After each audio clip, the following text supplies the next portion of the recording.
उत्सव बहुत कम आते हैं। होना तो आदमी का प्रत्येक दिन उत्सव होना चाहिए। हर रोज होली, हर रोज दिवाली, हर रोज नववर्ष होना चाहिए, हर रोज मस्ती में रहना चाहिए, हर दिन नया होना चाहिए, हर वर्ष नया होना चाहिए। यहाँ पुराना तो कुछ होता ही नहीं है, पुराना तो सब बीतता जाता है। हर पल नया है, जो भी है वो नया है, एक एक पल, एक एक क्षण। ये तो नहीं है लोग कहते हैं दिवाली के दिन हो नया दिन है, होली के दिन कहते हैं नया दिन है, या नववर्ष के दिन कहते हैं नया दिन है। अरे भैया, दिन पुराना कौन सा था? हर दिन नया होता है। हर दिन पक्षी गीत गाते हैं, सुबह कोपलें फूटती है, कलियां खिलती है, इसका मतलब दिन सभी नए हैं। जो ही दिन उगता है, सारे कीड़े मकोड़े हलचल मच जाती पूरी प्रकृति में, इसका मतलब नया लेके आता है दिन। हर दिन नया है, कोई पुराना कुछ नहीं है। परंतु हम बहुत कम मौकों को मना करके ऐसा थोड़ा बहुत उत्सव का करते हैं। बाकी हमारी जो परंपरा है पुरानी, आदिवासियों में आज भी देखो लोग रोज शाम को ढोलक बजाते हैं, नाचते हैं। दिन भर चाहे कितने भी कठिन काम करते हैं, कैसी भी परिस्थितियों में, उनकी तो परिस्थितियां ही बड़ी अजीब अजीब है, उसके बावजूद शाम को पूरे मस्त हो जाते हैं, मगन हो जाते हैं और नाचते हैं, ढोलक बजाते हैं। और ये आदिवासियों में रोज की परंपरा है। तो ये रोज होना चाहिए त्योहार, तो रोज नाचना चाहिए। शराब मिले कि नहीं मिले, नाच तो हम सकते हैं। तो वैसे क्या है कि अंग्रेजों के आने के बाद ही हमें नए दिन का, नए वर्ष का पता लगने लगा था। उससे पहले तो पता ही नहीं था। जो तिथि क्रम है, जो तारीखें हैं, अंग्रेजों से आने से पहले हम तारीखों को नहीं जानते थे। गिनती भी नहीं जानता था कोई, पढ़ने की मना थी, पढ़ नहीं सकता था, लिख नहीं सकता था, यहां तक कि सुन भी नहीं सकता था पढ़ी शास्त्रों की बातें। यज्ञ हवन के आसपास नहीं बैठ सकते थे लोग, बड़ा यूं अलग तरह से रख रखा था। तो जो तो अंग्रेजों के आने के बाद अब हर दिन हमारा है, हर कैलेंडर हमारा है। जरूरी नहीं है कि भारत का राष्ट्रीय कैलेंडर शक्य संवत है, या भारत में या हमारे इलाके में मान्यता प्राप्त कैलेंडर जो है विक्रम संवत है। शक्य संवत तो राष्ट्रीय कैलेंडर है, परंतु यहाँ शक्य संवत को कोई जानता नहीं, विक्रम संवत ज्यादा मान्य है। परंतु हम किसी दूसरे कैलेंडर से ईर्ष्या क्यों करें? हर कैलेंडर अब हमारा है। अंग्रेजों ने पूरी दुनिया के लिए हमारे दरवाजे खोल दिए, इसलिए कोई भी कैलेंडर, कोई भी दिन हमारे लिए दूसरा नहीं है। मैं तो कई बार कहता हूं कि हम अंग्रेजों के शुक्रगुजार हैं। अंग्रेजों ने, जो लोग कहते हैं ना अंग्रेजी कैलेंडर गड़बड़ है, उनको मैं और कह देता हूं कि कैलेंडर ही नहीं, हम तो कहते हैं अंग्रेज भी ठीक थे। बहुत लूटा इस देश को अंग्रेजों ने, हम भी मानते हैं बहुत लूटा। यहां की संपदा, यहां की खनिज अंग्रेज आए किस लिए थे? अंग्रेजों के पास उद्योग धंधे थे, परंतु भाप का इंजन था उनके पास, और कोयला चलाने को बहुत ज्यादा चाहिए था। तो हमारे यहां से कोयला खूब लेके गए, वो जहाजें भर भर के। तो खनिज संपदाएं जितनी लूटनी थी लूटी उन्होंने, जितनी लूट सकते थे। और उसके लिए उन्होंने रेल लाइनें बिछाई, वो सारा आधुनिकीकरण किया, अपने फायदे के लिए किया। परंतु हमारे देश का कुछ आधुनिकीकरण भी हुआ, औद्योगिक विकास भी हुआ। अंग्रेज नहीं आते तो होने में पता नहीं कितना और समय लगता, बहुत ज्यादा समय लग जाता। तो अंग्रेज हमारे से शुल्क लेके गए। और हम जो आम जनता है इस देश की, जिनको पहले पढ़ने से रोका गया था, उनके लिए तो अंग्रेज फरिश्ते थे। अंग्रेज फरिश्तों से कम नहीं थे, क्योंकि पढ़ने की छूट दे दी उन्होंने। ये अंग्रेजों की करामात है। पूरी दुनिया के दरवाजे इस देश के लिए खोल दिए। जो आज वैश्वीकरण जो हमारा हुआ, वो अंग्रेजों की वजह से हुआ। तो उन्होंने खूब लूटा, ये मान सकते हैं। परंतु उन्होंने जो कुछ भी हमें दिया, अंग्रेजों ने जो भी हमें दिया, वो और भी ज्यादा मूल्यवान है।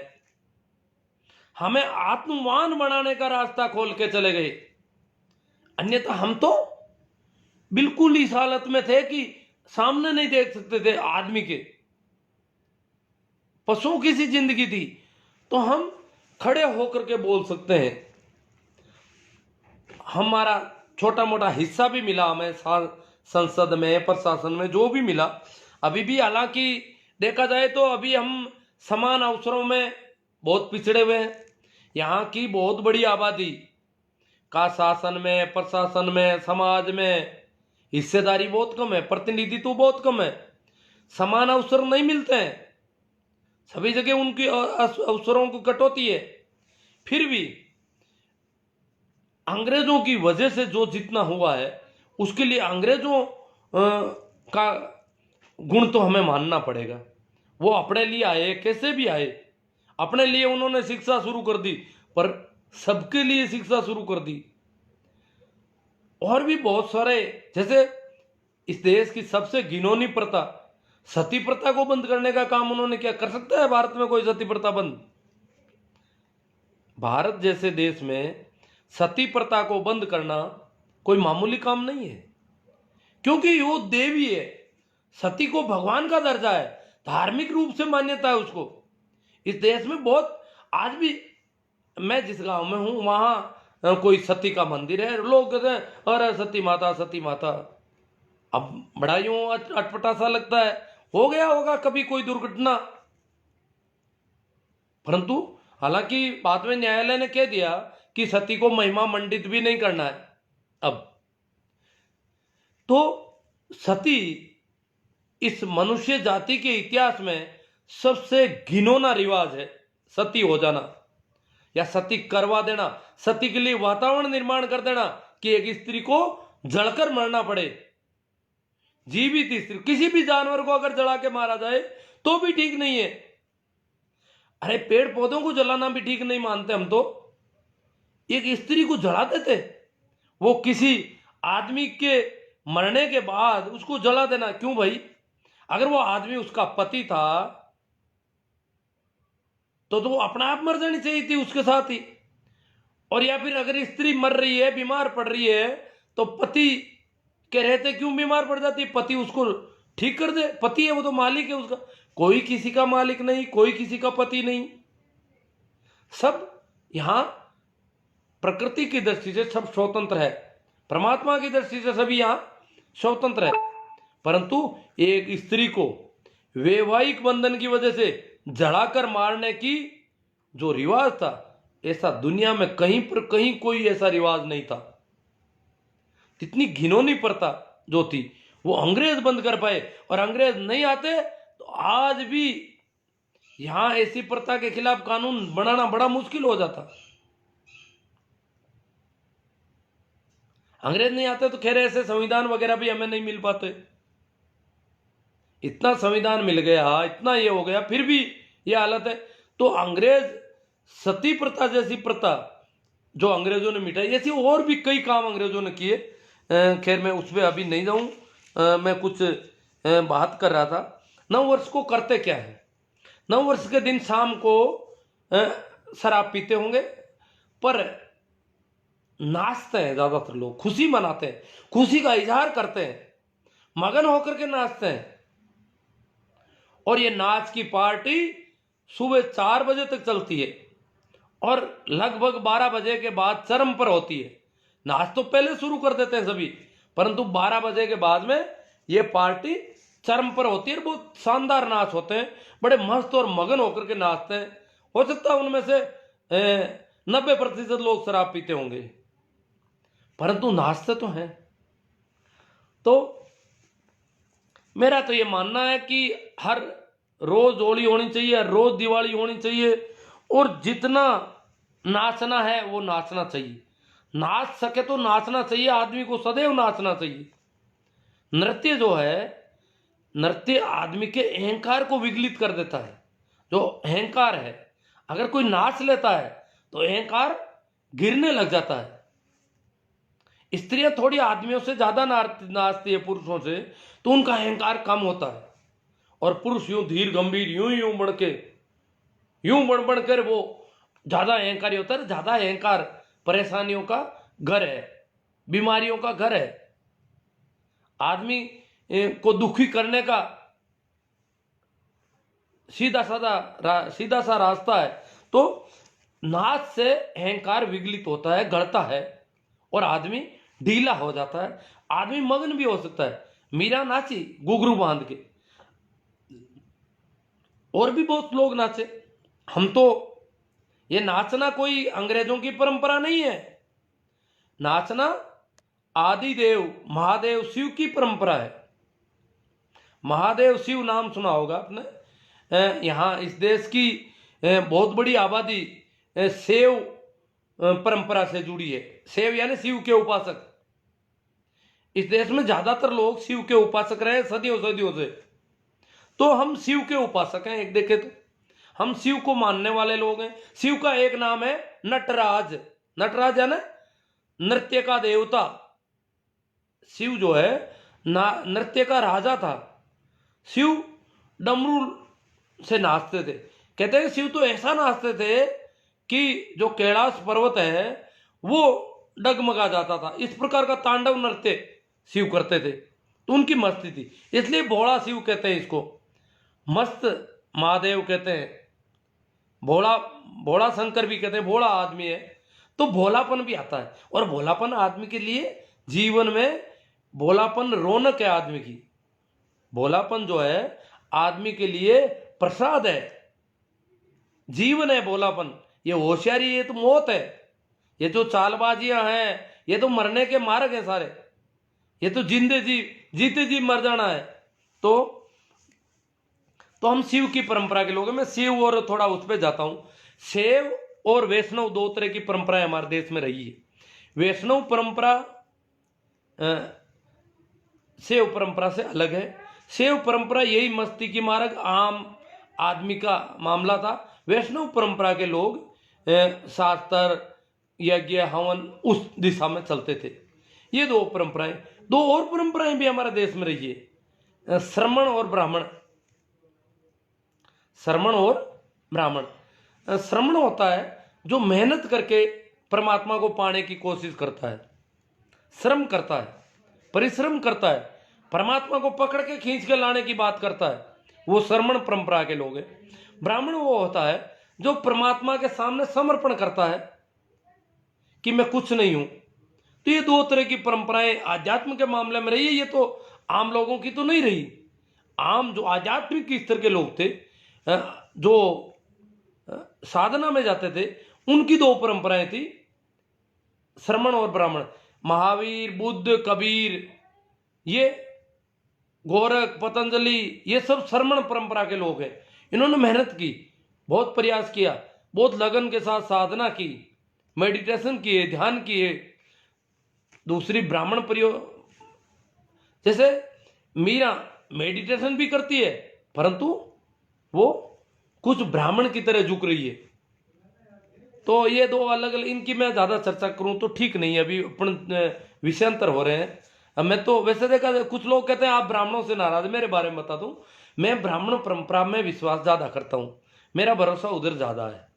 हालांकि मैंने श्रमण परंपरा में भी काफी दिन तक काम किया, मेहनत की, शरीर बिल्कुल कमजोर पड़ गया बहुत ज्यादा करने से।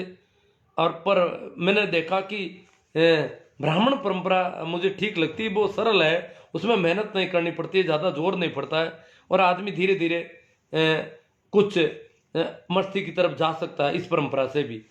तो इसकी ज्यादा नहीं चर्चा करके मैं आगे चलता हूं। हाँ, एक हम महादेव की जो बात की, शिव की, उस पर थोड़ा आगे जाते हैं अपन। शिव इस देश का आदि देव है। महादेव इस देश की सबसे पुरानी सभ्यता जो है, जब इस देश में आदमी शिकारी अवस्था और पशुपालन अवस्था से निकल करके खेती की अवस्था में है, आदमी की ये अवस्था मानी जाती है मनुष्य जाति के विकास की। तो पहले वो आखेटक अवस्था थी उसकी, फिर वो पशुपालना शुरू किया उसने, और फिर उसको लगा इस वनस्पति में खाने का कुछ मिल जाएगा, और ये जो वनस्पतियां उसको अच्छी लगी, जिन घास फूस के दानों में उसको स्वाद लगा, उसने कहा इनके बीज रोपने से ये होते हैं, इसलिए इनके बीज लगा दूं और खेती शुरू कर दूं। तो भारत के लोगों ने सबसे पहले खेती सिंधु घाटी सभ्यता, सिंधु और इसकी सहायक नदियों के आसपास आदमी बसकर रहा। आखेट अवस्था और पशुपालन अवस्था का आदमी एक जगह नहीं रहा, परंतु जब खेती करनी है तो 2, 4, 6 महीने उसको वहीं रुकना पड़ेगा, तब जाके खेती होती है। बाकी तो गुम्मकड़ जीवन था उससे पहले। तो सभ्यता का विकास सबसे पहले इस देश में सिंधु और उसकी सहायक नदियों के आसपास, उसका फैलाव काफी कई जगह 500 किलोमीटर तक है। तो इस इलाके में सभ्यता के अवशेष मिलते हैं, सबसे पुरानी सभ्यता के। तो उसमें जो लोग हैं उनके जो हम देखते हैं, उसमें जो भी अभी तक मिले हैं हमें, उनमें शिव की प्रतिमा मिली है। सिक्कों पर शिव का मिला है। ऐसा लगता है कि वो शिव के पुजारी थे, शिव के उपासक थे, जो भी उनके बारे में खोज चल रही है। और दूसरी जो बात निकली वो है कि वो स्त्री को बहुत तवज्जो देते थे, जननी को महत्व देते थे। महत्ता थी जननी की, मां की महत्ता थी।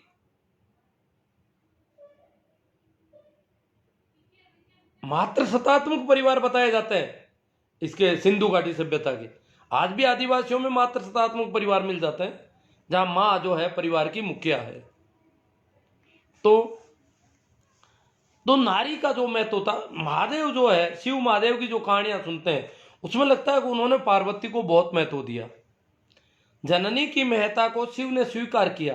तो शिव को जो मानने वाले लोग थे इस देश में, उनके बारे में बता दूं, वो लोग हैं जो विधवा विवाह भी कर लेते थे। इस देश में विधवा विवाह को खराब माना गया है। शादी करता है स्त्री और पुरुष, अगर उनमें से कोई एक मर जाता है, पुरुष मर जाता है, तो फिर स्त्री शादी नहीं कर सकती। स्त्री मर जाती है तो पुरुष शादी कर सकता है। स्त्री जिंदा रहती है तो भी पुरुष तो शादी कर सकता है दूसरी। ये यहाँ की परंपरा थी।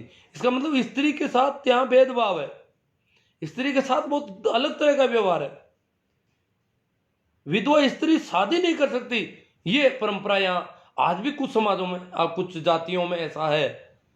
परंतु जो आम जनता है इस देश की, उनमें ऐसा रिवाज कभी नहीं था। जो शैव परंपरा के लोग हैं, शैव परंपरा के समाज हैं, जातियां हैं, वर्ग हैं, उन वर्गों में, किसानों में, पशुपालकों में, मजदूरों में, इनमें विधवा विवाह की कभी कोई ऐतराज नहीं था। सदैव से विधवा विवाह, हाँ, थोड़ा मुख्य धारा का समाज विधवा को अलग दृष्टि से देखता था, उसका प्रभाव तो था, सभी में था।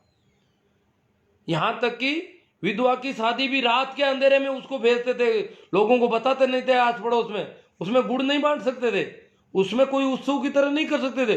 रात के अंधेरे में उनको बुलाते, चुपके से अंधेरे में भेज देते थे विधवा को, और फिर बाद में डिक्लेयर होती कि अमुक विधवा जो लड़की थी, वो स्त्री थी, उसका दूसरे गांव में लोग लेके चले गए। नाता लेना की बात थी, वो नाता प्रथा कहते थे। ये प्रथा छोटी जातियों में, जो शिव की परंपरा के लोग थे, उनमें थी। तो वो रात के अंधेरे में क्यों करते थे? कि बड़े लोगों की दृष्टि में वो ठीक नहीं था, इसलिए शायद दिन में वो करने भी नहीं देते थे, इस वजह से करते थे, पर करते थे। ये परंपरा पुरानी से पुरानी इन लोगों में थी, खेती करने वाले लोगों में, पशुपालकों में, इनमें थी।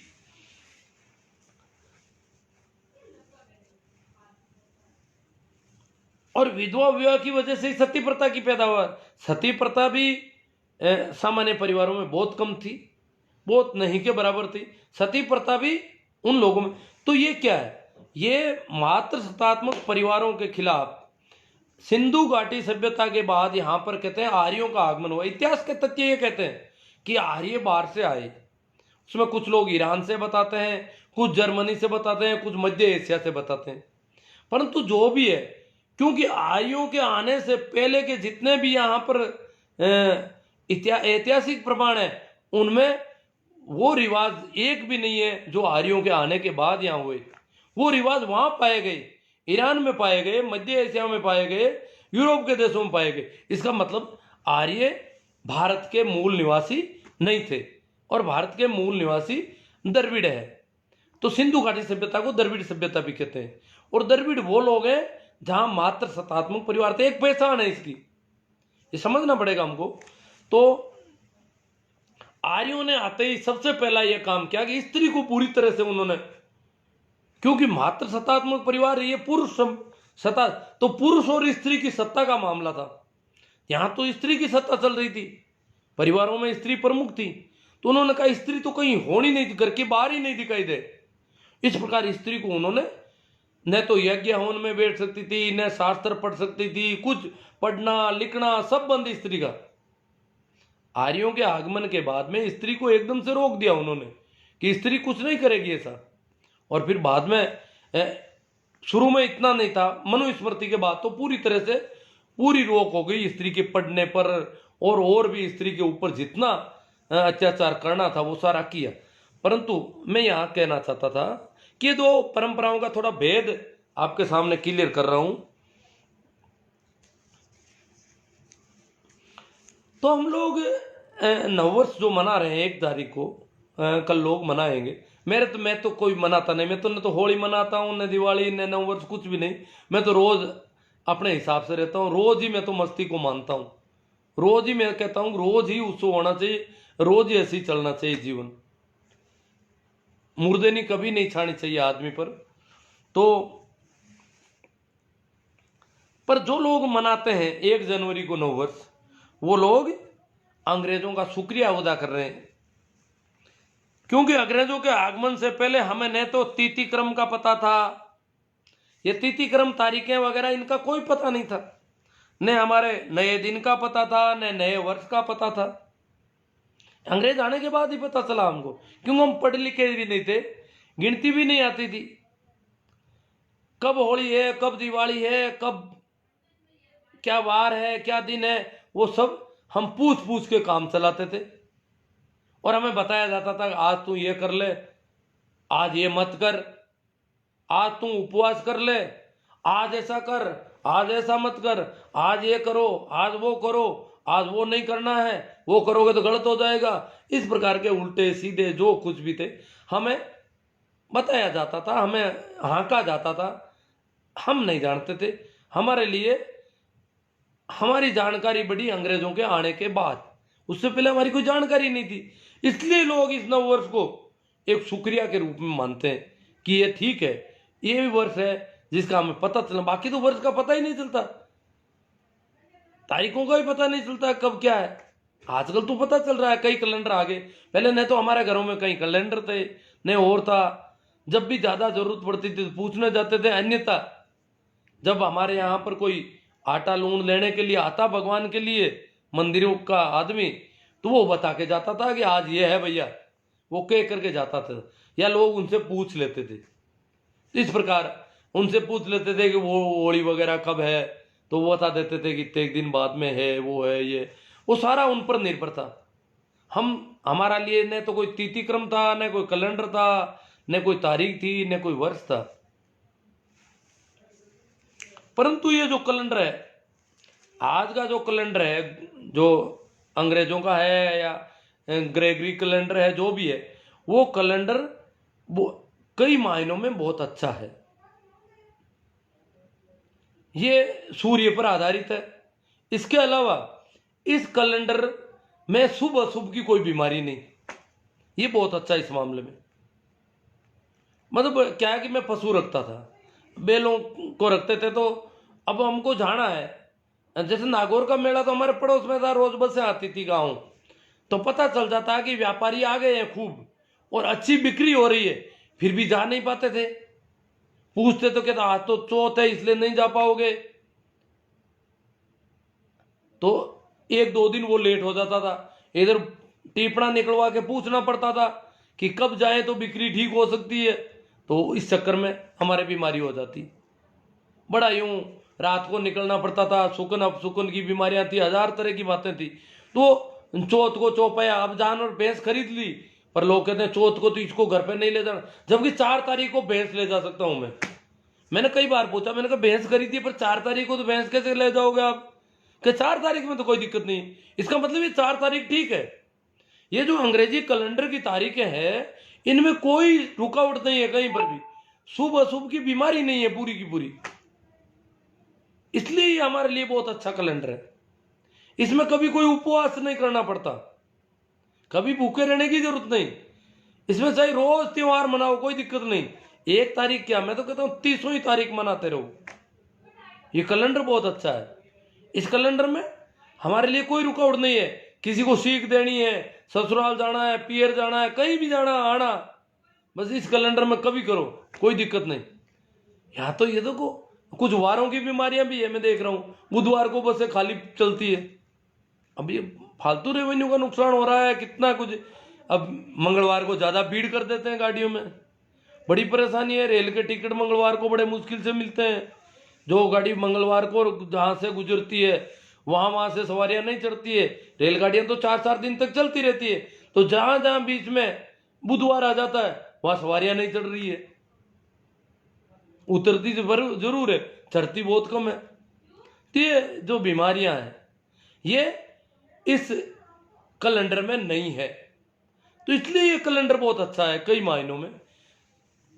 सूर्य पर आधारित तो है ही, इसकी तारीखों की गिनती कम ज्यादा होने की बीमारी भी सूर्य पर आधारित है, इसलिए वो कोई दिक्कत नहीं है, फिक्स तारीखें कर रखी है। इसको पूरी तरह से सूर्य पर आधारित करने के लिए 4 साल में 1 दिन बढ़ाते हैं, फिर 400 साल में 1 दिन वापस घटा लेते हैं। इस प्रकार इसको बैलेंस किया जाता है ताकि एक भी तारीख का कोई अंतर नहीं पड़े मौसम में। तो इन चरमपंथी धर्मांध लोगों ने के प्रभाव में इस देश में देखो, ये जो चरमपंथी धर्मांध लोग हैं इन्होंने इस देश में बुद्ध को, महावीर को, कबीर को, सबको सताया।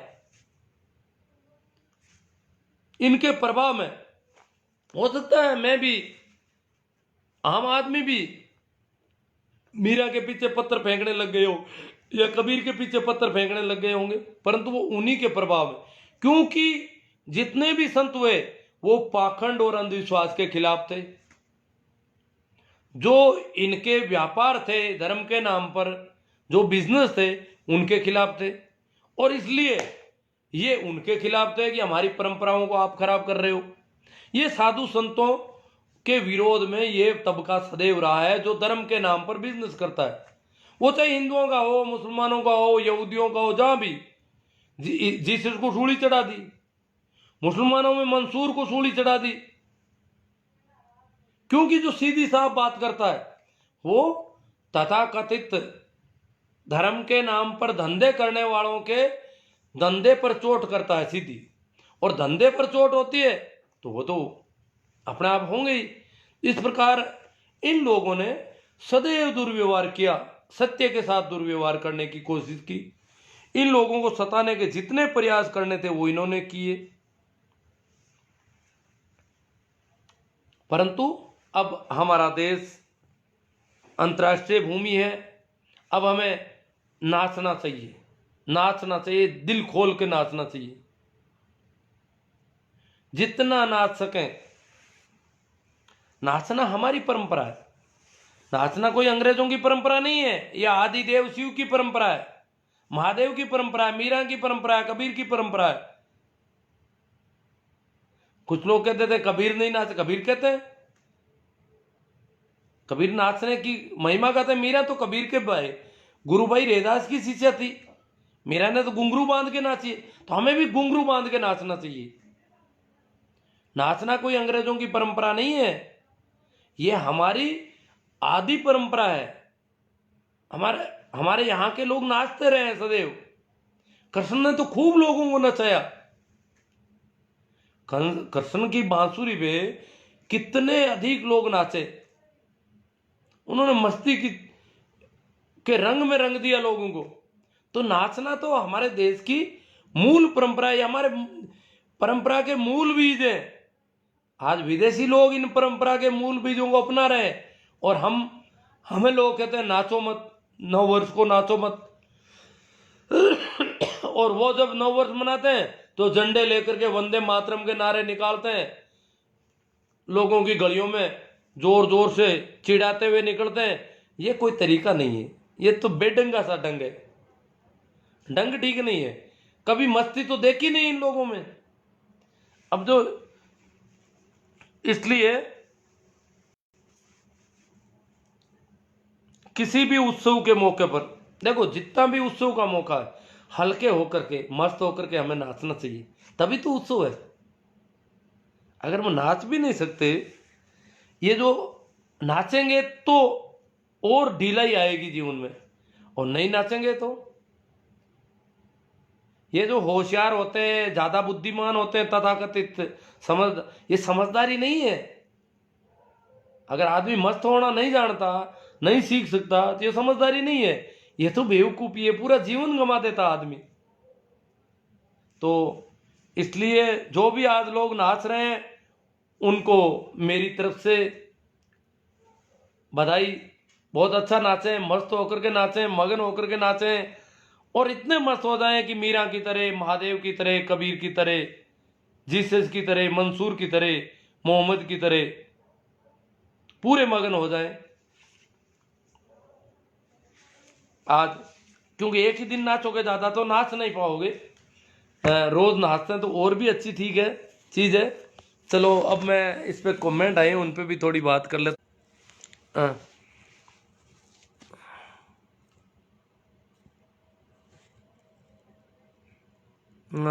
सुनीता जी चौधरी, नाथूराम जी, उमेश जी जाट, पीएस चौधरी, शिव नारायण, जेठाराम जी बागड़िया, बहुत सारे लोग जुड़ गए हैं। बाबू राम जी, बिल्कुल सही कहा आपने सर।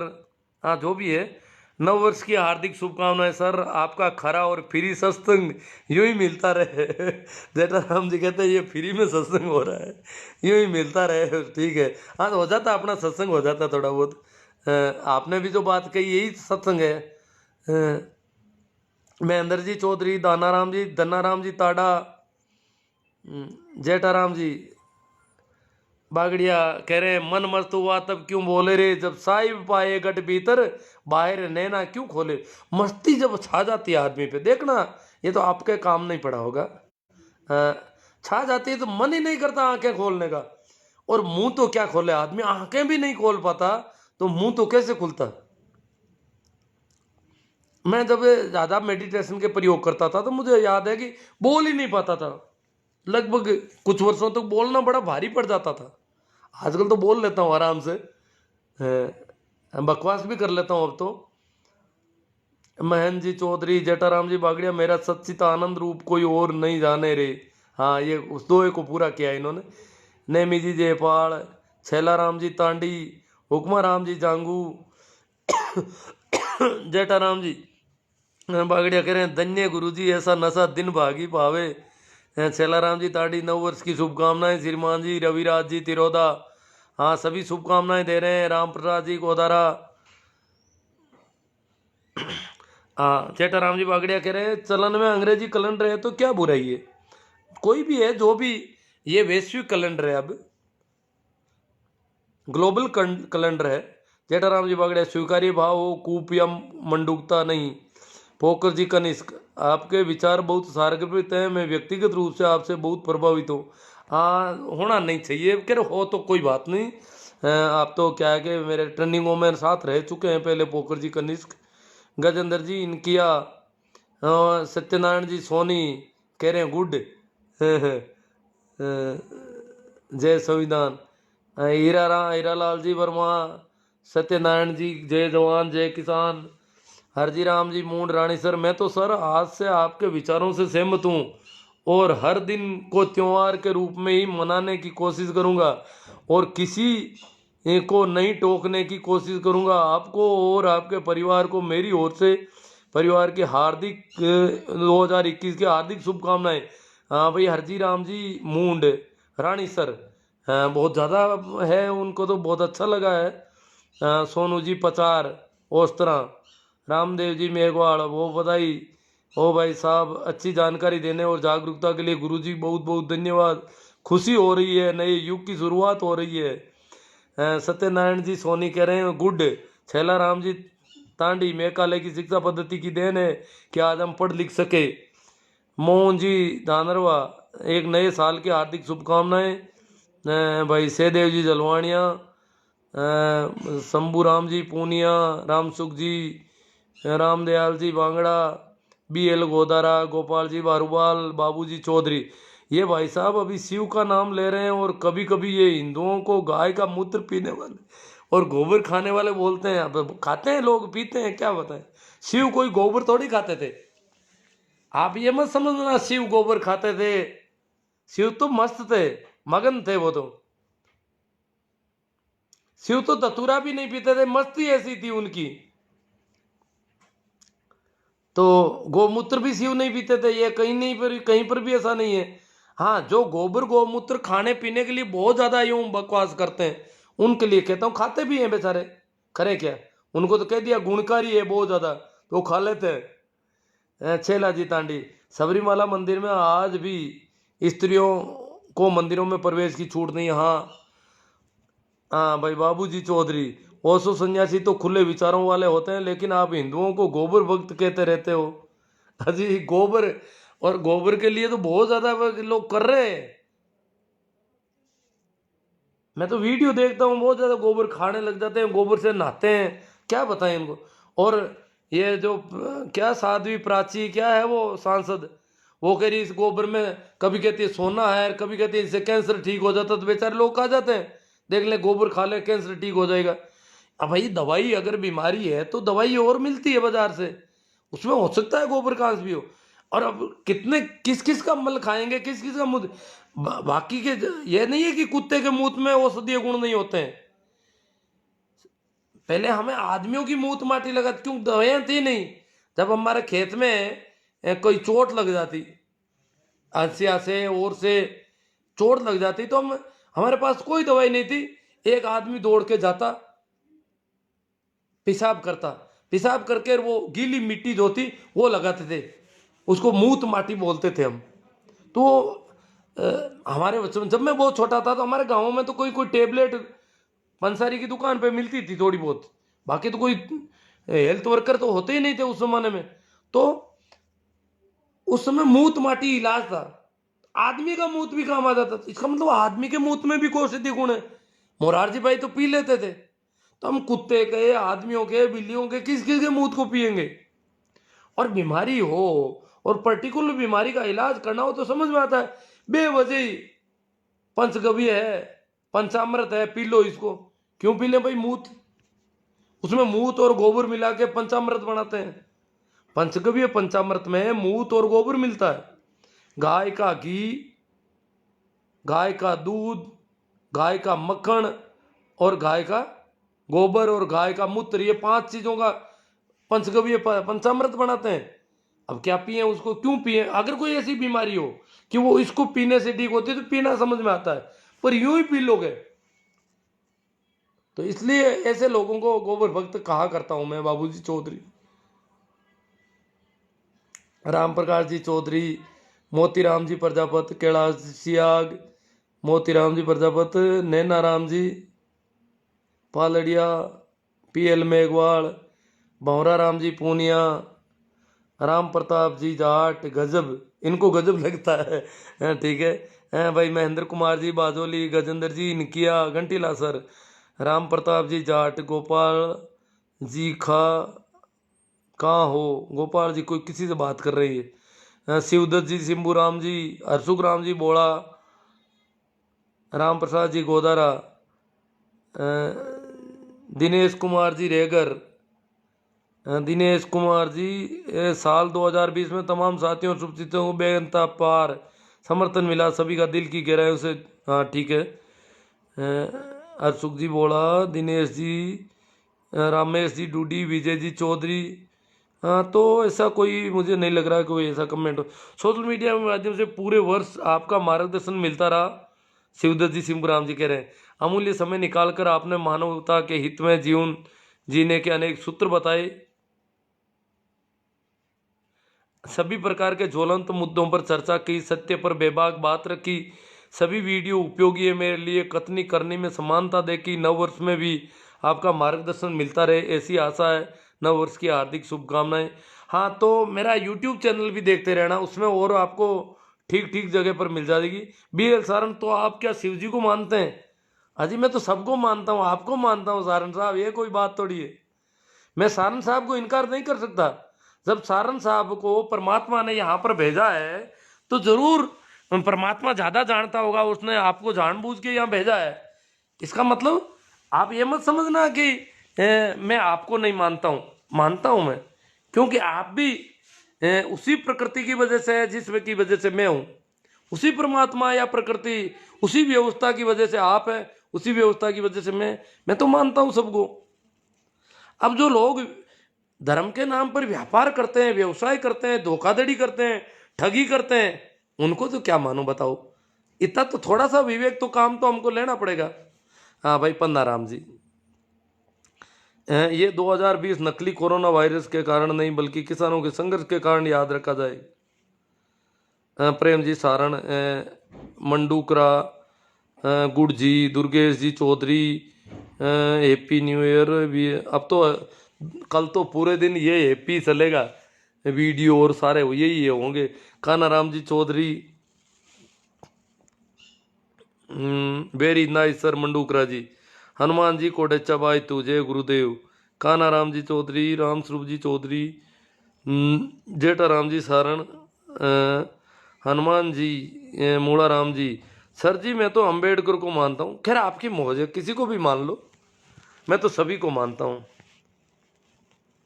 हनुमान राम जी, हाँ तो राम स्वरूप जी चौधरी, इनकलाब जिंदाबाद। जोरा राम जी डिटेल, आपकी बात में दम है सर मंडूकरा जी कह रहे हैं। सतीश जी पटेल, स्वामी जी ओसो नमन। एक सवाल सवाल कह रहे हैं सतीश जी पटेल, एक सवाल है, आपके अनुसार रामचंद्र काल्पनिक हो सकते हैं?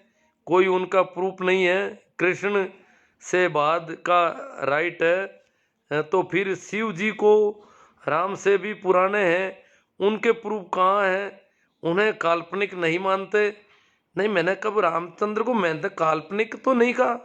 हाँ, रामचरितमानस में उल्लेख है उनका, हुए कि नहीं हुए इतिहासकार नहीं मानते, इतिहासकार शिव को भी नहीं मानते, परंतु शिव की जो सिक्के मिले हैं सिंधु घाटी सभ्यता में, शिव के कोई प्रूफ मिले हैं ऐसे कि वो शिव के उपासक थे, पशुपतिनाथ के उपासक थे, पशुओं के और प्रकृति के उपासक थे। ऐसी चीजें सिंधु घाटी सभ्यता में इतिहास का विद्यार्थी रहा हूं और इसलिए मैंने ये चीजें देखी है। तो और शिव के संबंध में ये भी है कि शिव ने जो है ध्यान की विधियां दी, तो इसलिए मैं उनकी बात कर रहा हूं। बाकी जरूरी नहीं है शिव हुए कि नहीं हुए, परंतु उनके जो शिव सूत्र हैं वो महत्वपूर्ण है, उनके नाम से चलते हैं। हो सकता है किसी ने किताब लिख दी हो, जैसे कृष्ण हुए हैं कि नहीं हुए ये बात तथ्यगत रूप से तो कहीं दिखाई नहीं देती,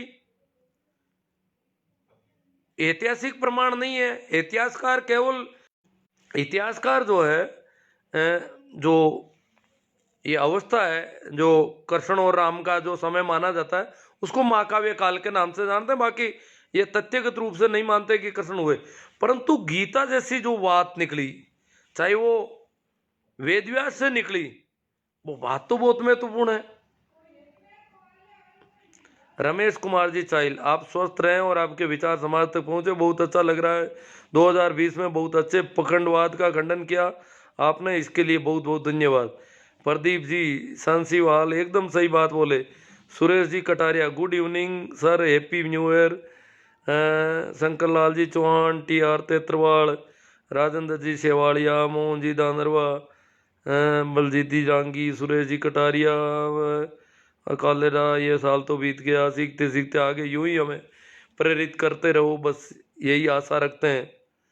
हाँ करेंगे, जिंदा रहे तो चलता रहेगा अपना अभियान। तो हरजी राम जी मूंड रानी सर, आपने जो लिखा है ये बहुत अच्छी तरह से हमें समझाया, इसके लिए हम आपके आभारी रहेंगे। मूंड परिवार, रानी सर का मूंड परिवार पूरा ही कहते हैं, हम तो आभारी रहेंगे आपका। मैंने वो लिख भी दिया, वो लेख तो मेरा पहले से चल रहा था, ये इस बार ही ये लाइव वाला शुरू किया मैंने, ज़्यादा लॉकडाउन की वजह से शुरू किया और अब चल रहा है। अर्जुन राम जी मेघवाड़, अरे बहुत ज़्यादा तेज इस्लाम पेड़ा जी बसवाना सरुण राम जी चौधरी धन्यवाद। लेकिन ये गोबर भक्त मानने वाले नहीं है। सरुण राम जी चौधरी कह रहे हैं कि मुझे तो धन्यवाद दे रहे हैं, पर वो जो गोबर खाने लग गए, अब जो गोबर खाने को राजी हो जाते हैं उनको ये बातें कैसे जमेगी बेचारों को। कोई आदमी विचारशील हो तो विचार करेगा, वो गोबर कैसे खा लेगा, वो गोमूत्र कैसे पी लेगा। एक बार मैं एक मंदिर में गया, यूं ही मैं सुबह सुबह चला गया अंदर, तो मंदिर में एक छोटी सी प्याली रखी थी और वही चीजें थी उसमें, पंचामृत। और जो भी आता उसको कहते इसका आचमन करो, थोड़ा सा इसमें से एक छोटा सा चम्मच, बिल्कुल वो चम्मच भर के आप हाथ में लो और यूं मुंह में लो, यूं करो। ऐसा कोई रिवाज था, सभी कर रहे थे, करते हैं। तो वो क्या है कि वैसे तो सभी करते हैं, मैं तो जाता तो रहता हूँ, पर भीड़ में जाता हूँ तो क्या है कि मैं मेरा आ जाता हूँ, देख लेता हूँ लोगों को, निकल जाता हूँ। मेरा तो न तो कभी कोई हाथा जोड़ी होती है, न कोई घंटा बजाता हूँ, न कोई घूमता हूँ चारों ओर, ऐसा कुछ करता नहीं। यूं ही देख के उसको और लोगों की दशा देख करके निकल जाता हूँ। वहां संयोग से उस समय मैं अकेले पुजारी जी अकेले में, अब पुजारी जी बिल्कुल बिजी नहीं, इजी। और मैं गया तो उन्होंने कहा कि टीका लगाओ चंदन का। मैंने कहा नहीं। तो चलो पंचामृत, उन्होंने अपना चम्मच लेके उन्होंने कहा हाथ करो आगे। मैंने कहा ये क्या है। वो देखो ये क्या आदमी है, मैं पंचामृत मेरे हाथों से दे रहा हूं और ये पूछ रहा है ये क्या है। मैंने कहा क्या है ये, तो बोले पंचामृत है। मैंने कहा ये तो ढका हुआ ही नहीं है, इस पे तो ये पता नहीं कितने दिन होगा पुराना होगा। ये प्याली जो बड़ी है, ये बिना ढक्कन का कोई भी चीज, खाद्य पदार्थ, पीने का पानी वगैरह नहीं पीना चाहिए जहां तक संभव हो। तो मैं इसको क्यों लूं, और इसमें तो पता नहीं आपने मिलाया क्या है, अभी ये भी पता नहीं। क्यों आपका तो भरोसा नहीं, आप इसमें गोमूत्र भी डाल सकते हो। उन्होंने कहा हाँ है इसमें, तो फिर ये पिलाओगे आदमियों को। तो उन्होंने बड़ा ही वो नाराज हो गए, अंदर ही अंदर सुलग गए, एक दो और आगे, फिर वो उनमें लग गए, मैं निकल गया वहां से। इस प्रकार ये मामला होता है इनका। बागरे जी भाटी मैन सर धन्यवाद गुरु जी। सिंबू जी रामराज जी वक्ता ज्ञानी जगत में कवि पंडितानंद, सत्य पदार्थ पार की बिरला कोई संत। जालाराम जी जाट, रिछपाल जी जाट कलवाणिया, सुभाष जी खोजा डॉक्टर, राम किशन जी बाम्बू ओसिया, जालाराम जी जाट, हनुमान जी पूनिया, हरिराम जी देवल, हरीश किराना स्टोर जे हो, वो यो कि किराना स्टोर है इनका कहीं। अब देखो बीकाराम जी कसवा, नेमी जी सोमड़वाल। पहले तो आपको नए साल की हार्दिक शुभकामनाएं और बधाई। साथ ही साथ मेरा इन गोबर भक्तों से अनुरोध है, गोबर भक्त कहने से गुस्सा आता है, लेकिन गोबर खाते हुए अच्छा लग रहा है, तो क्यों ना गोबर खाते हुए आप अपनी फोटो सोशल मीडिया पर, फेसबुक पर डालें, ताकि प्रचार अच्छा हो जाए इसका गोबर का। तो ये तो गोबर भक्तों की तो सभी लोग खिंचाई कर रहे हैं बेचारों की। हरी जी देवल प्रकृति की जय हो, काना राम जी मेरा, नमो बुद्धाय, रामा किशन जी कालवा। ठीक है, जो कमेंट थे लगभग ले लिए गए, और आप सभी का शुक्रिया, आप लोगों का अच्छा साथ मिल रहा है। एक बार फिर आप सभी को मेरा प्रणाम, नमस्कार, राम राम, और विदा लेते हैं। अब नाचने गाने का जो भी आप कर रहे हैं करें।